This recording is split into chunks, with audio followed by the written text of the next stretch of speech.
Skipping this video would have cost one of my clients $52.2 million every single year. And here's what I mean.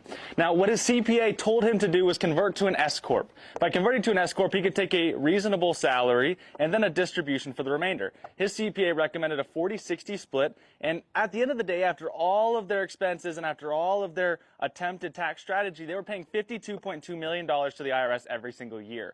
Now, what we did is we came in here, we said, you know what, screw the S Corp. We need a properly structured business trust and beneficial trust, just the two entities. The business trust replaces the S Corp, and then that does all the business, pays for all the expenses. That $100 million in profit still was inside of the business trust. However, it's a simple trust, meaning all of the money had to be distributed to the beneficiary.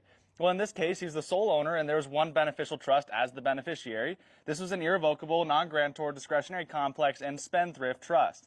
Now, with this spendthrift trust, he estimated that he spent about $10 to $20 million out of the $100 million on fun, food, and fashion. Now, those fun, food, and fashion accounts right there are the only unjustified expenses within this trust. Everything else is considered a Tier 1 income producing asset for the benefit of the beneficiaries. So the only taxable income is the distribution to the beneficiary, which would be him, for those three expenses. Therefore, his total tax liability at 37.5% distribution tax is max $7.4 million, and that's if he spends the whole $20 million on fun, food, and fashion. Everything else, Tier 1 income producing asset, and the taxes are deferred to the IRS. That right there is exactly how I just saved my client $40 to $50 million a year on his $100 million business. If you guys want to do this for $1 million business or a $500 million business, I've got clients in between. I can help you do this properly and legally with all the backing to make sure that all of that money stays in assets for you that can grow, not just go to the IRS.